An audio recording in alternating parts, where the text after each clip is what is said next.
अस्सलाम वालेकुम बच्चों, I am Yusuf Rabbani from channel the क्यूसेप स्कूल एंड अकेडमी। जैसा कि लास्ट वीडियो में बच्चों ने क्वेश्चन किया कि सर इंटरफेरेंस को लेके आप अपना नॉलेज जो है वो शेयर करें, उसको पढ़ने जा रहे हैं। उसमें डेफिनेशन मैंने लिखी है, the combination of two waves to form resultant wave. दो वेव्स मिलें और एक रिजल्टेंट वेव बनाएं in which displacement is either, जिसमें डिस्प्लेसमेंट या तो रीइंफोर्स एक दूसरे को सपोर्ट करे और कैंसल या एक दूसरे को ख़त्म कर दे, वो आपके पास इंटरफेरेंस होता है। फिर से सुन लें, the combination of two waves, दो वेव्स का मिलाप, टू फॉर्म रिजल्टेंट वेव, जो कि एक रिजल्टेंट वेव बनाएगी, इन विच डिस्प्लेसमेंट, जिसमें डिस्प्लेसमेंट ऐसा होगा, इस इधर के या तो वो रीइंफोर्स एक दूसरे को सपोर्ट करेगा और कैंसल या एक दूसरे को ख़त्म कर देगा। टाइप्स ऑफ इंटरफेरेंसेस बेटा बच्चों दो किस्म की होती हैं स्टूडेंट्स। कंस्ट्रक्टिव होती है, उसमें रीइंफोर्स वाला एलिमेंट आएगा कि एक दूसरे को सपोर्ट करना है। कैसे?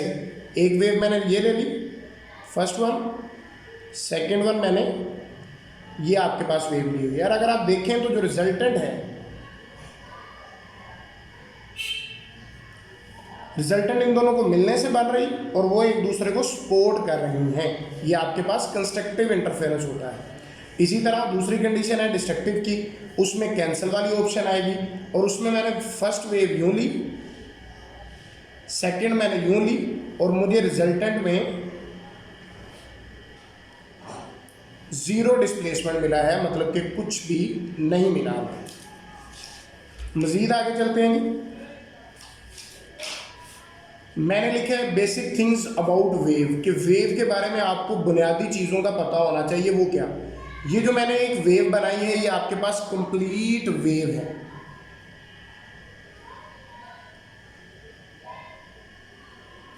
बिल्कुल मुकम्मल हो गई वेव। इसमें आपने एक तो चीज़ ये ज़हन में रखनी है कि इसकी जो पाथ लेंथ है, मतलब ये जितना फासला तय कर रही है, उसको हम लोग वेव लेंथ से जाहिर करते हैं या लैम्डा बोलते हैं उसको। इसी तरह जो इसका एंगल बनता है उसको हम लोग फेज कहते हैं या एंगल कहते हैं, और वो हमारे पास 2 पाई से देखा जाता है। आपकी बुक में बच्चों फर्स्ट ईयर क्लास में जो कंडीशंस दी गई हैं कि कंस्ट्रक्टिव इंटरफेरेंसेस कब होनी है और आगे हम पढ़ेंगे डिस्ट्रक्टिव इंटरफेरेंसेस कब होनी है, ये बहुत ज़रूरी है कि आपको कंडीशंस का पता हो। वो हमारे पास पाथ डिफरेंस के रेलिवेंट है, फेज के रेलिवेंट नहीं है, बल्कि पाथ लेंथ या वेव लेंथ के हवाले से हैं। तो देखें, सबसे पहला केस मैंने लिखा, अगर पाथ डिफरेंस दो वेव्स का पाथ डिफरेंस अगर जीरो होगा तो इंटरफेरेंस कंस्ट्रक्टिव होगी। अब आप इधर देख लें, पहले वाले केस में मैंने क्या किया, दो वेव्स ले ली, फर्स्ट वन सेकंड वन, दोनों में कोई पाथ लेंथ का फर्क नहीं है, किसी किस्म का डिफरेंस नहीं है, दोनों एक जैसी हैं। तो रिजल्टेंट मुझे क्या मिल रहा है? रिजल्टेंट मुझे कंस्ट्रक्टिव मिल रहा है, मतलब कि रिजल्टेंट में ये दोनों एक दूसरे को रीइंफोर्स कर रहे हैं। सेकंड सिनेरियो पे आ जाए, अगर पाथ डिफरेंस 1 लैम्डा हो, मतलब एक वेव मुकम्मल हो गई है और दूसरी वेव उसके मुकम्मल होने के बाद स्टार्ट की जा रही है, फिर भी जब वो दोनों मिलेंगी तो एक दूसरे को रीइंफोर्स करेंगी। जैसा कि आपको नजर आ रहा है, ये एक वेव मुकम्मल हो गई, उसके बाद मैंने दूसरी वेव को शुरू किया। इन दोनों में डिफरेंस कितना आ रहा है? पूरे लैम्डा का डिफरेंस आ रहा है, एक पूरी वेवलेंथ का फर्क है। यहाँ पर एक लैम्डा मुकम्मल हो चुका है, उसके बाद दूसरी वेवलेंथ शुरू हो रही है, लेकिन फिर भी ये दोनों एक दूसरे को क्या कर रही हैं? रीइंफोर्स कर रही हैं। इस केस में भी इंटरफेरेंस जो है वो कंस्ट्रक्टिव ही होगा। इसी तरह पाथ डिफरेंस अगर 2 लैम्डा हो, मतलब एक लैम्डा ये, एक लैम्डा मैंने यहाँ पर छोड़ा, 2 लैम्डा का फर्क आ रहा है, फिर जाके मैंने ये बनाई, लेकिन फिर भी एक दूसरे को रीइंफोर्स करेंगी और रिजल्टेंट में हमें आउटपुट जो है वो कंस्ट्रक्ट होती हुई दिखाई देगी।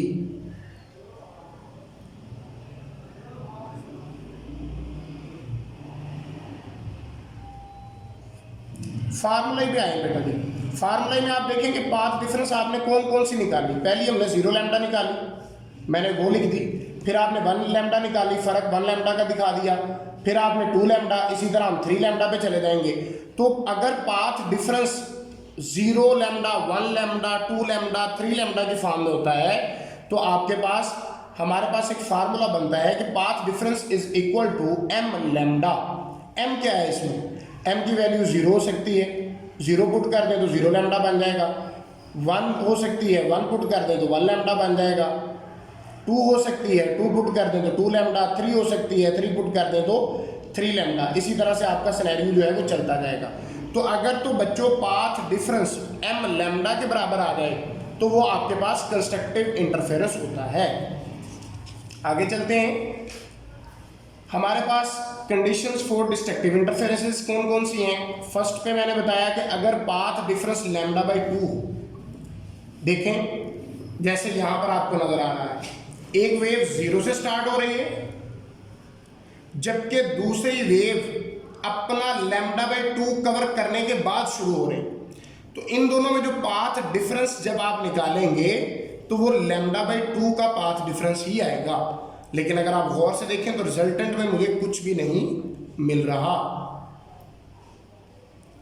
इसका मतलब रिजल्टेंट क्या कर रहा है, इन दोनों को कैंसिल कर रहा है। इसी तरह अगर मैं पाथ डिफरेंस ले आऊं 3 लैम्डा बाई 2, ये देखें ये 0 से स्टार्ट हो रही है और ये पूरा क्रॉस करने के बाद 3 लैम्डा बाई 2 से स्टार्ट हो रही है। कैसे, अगर आप गौर करें तो ये हमारे पास, मैं इसको इस पूरे हिस्से को अगर मैं ये कंसिडरेट कर लूं कि लैम्डा बाई 2 जो पहले गुजर गया प्लस 1 लैम्डा आप और गुजार दें तो आपके पास जो रिजल्ट बनता है वो 3 लैम्डा बाई 2 का बनता है। आप इस कैल्शियम लेके देख लीजिएगा, मैं 3 लैम्डा बाई 2 से अगर स्टार्ट कर रहा हूं तो अभी भी जब ये एक दूसरे को मिलेंगे तो कैंसिल कर देंगे और रिजल्टेंट में कुछ भी नहीं मिलेगा। इसी तरह थर्ड सिनेरियो में पाथ डिफरेंस जो है वो मैंने 5 लैम्डा बाई 2 लिया। वो कैसे, स्टार्ट मैंने इसको 0 से किया, 3 लैम्डा बाई 2 मैंने पहले ही गुजार लिया हुआ था, 1 लैम्डा मैंने और गुजारा। जब आप इस कैल्शियम लेंगे तो ये 5 लैम्डा बाई 2 बनेगा। जैसे ही ये दोनों एक दूसरे से मिलेंगे तो रिजल्टेंट में ये एक दूसरे को कैंसिल कर देंगे, कुछ भी नहीं मिलेगा। तो बच्चों फार्मूला ही क्या बना, फार्मूला ही बना कि पाथ डिफरेंस जो है वो अगर लैम्डा बाई 2 हो, 3 लैम्डा बाई 2 हो या 5 लैम्डा बाई 2 हो तो आपके पास जो इंटरफेरेंस होगा मस्ट बी डिस्ट्रक्टिव इंटरफेरेंस होगा।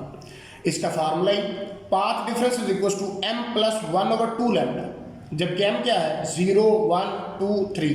आप m की जगह पे 0 पुट करके देखें सबसे पहले,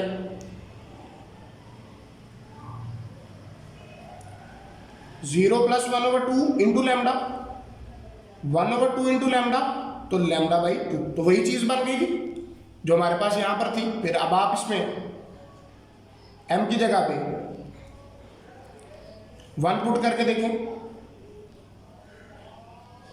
तो ये आपके पास 3 लैम्डा बाई 2 बन जाएगा। इसी तरह 5 लैम्डा बाई 2 बनेगा। अब अगर पाथ डिफरेंस आपके पास m प्लस 1/2 लैम्डा की फॉर्म में आए तो आपने ज़हन में रखना है कि जो आपके पास इंटरफेरेंस है वो डिस्ट्रक्टिव इंटरफेरेंस है। Thank you so much, fee Aman Allah.